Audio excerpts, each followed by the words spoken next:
Each of us are a wonder. നാം ഓരോരുത്തരും ഒരു അത്ഭുതമാണ്.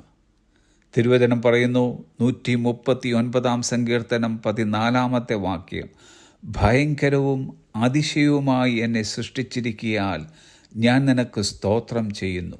നിന്റെ പ്രവൃത്തികൾ അത്ഭുതകരമാകുന്നു, അത് എൻ്റെ ഉള്ളം നല്ലവണ്ണം അറിയുന്നു. അവർ God is a God of wonders. നമ്മുടെ ദൈവം അത്ഭുതങ്ങളുടെ ദൈവമാണ്.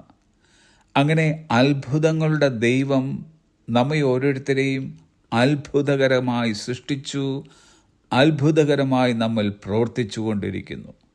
അത് നാം നല്ലവണ്ണം അറിഞ്ഞിരിക്കണം എന്നാണ് സങ്കീർത്തനക്കാരൻ പറയുന്നത്. വണ്ടർ എന്നതിൻ്റെ ഗ്രീക്ക് പദത്തിൻ്റെ അർത്ഥം സംതിങ് സൂപ്പർ നാച്ചുറൽ, അമാനുഷികമായ എന്തെങ്കിലും, സംതിങ് ഇൻക്രെഡിബിൾ ടു സീ, കാണാൻ അവിശ്വസനീയമായ ഒന്ന് എന്നൊക്കെയാണ്. ഭയങ്കരവും അതിശയവുമായി നമ്മെ ഓരോരുത്തരെയും സൃഷ്ടിച്ചു എന്നത് അത്ഭുതവാനായ ദൈവത്തിൻ്റെ ഒന്നാമത്തെ അത്ഭുതം.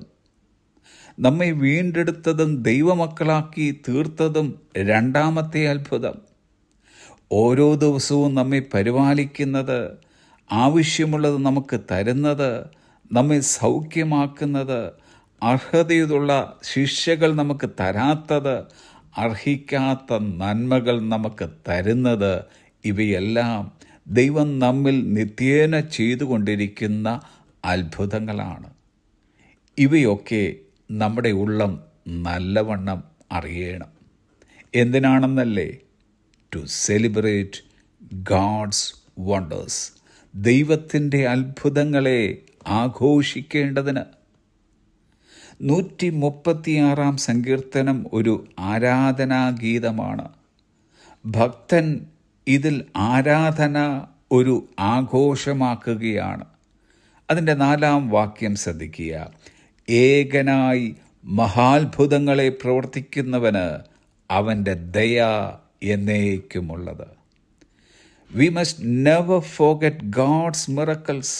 ദൈവത്തിൻ്റെ അത്ഭുതങ്ങൾ നാം ഒരിക്കലും മറക്കരുത്.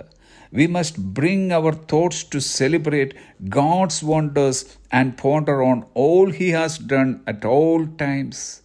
ദൈവത്തിൻ്റെ അത്ഭുതങ്ങൾ ആഘോഷിക്കാനും അവൻ എല്ലായ്പ്പോഴും ചെയ്തിട്ടുള്ള എല്ലാ കാര്യങ്ങളെയും കുറിച്ച് ധ്യാനിക്കുവാനും നാം നമ്മുടെ ചിന്തകൾ കൊണ്ടുവരണം.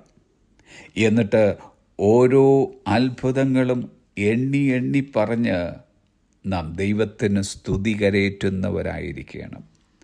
നാം പറയുന്ന ഓരോ സ്തുതിയും നമ്മുടെ ഹൃദയത്തിൽ നിന്നാണ് വരുന്നതെങ്കിൽ നമ്മുടെ ഹൃദയം സന്തോഷിക്കുന്നു, ആനന്ദിക്കുന്നു, ആരാധിക്കുന്നു, ആഘോഷിക്കുന്നു.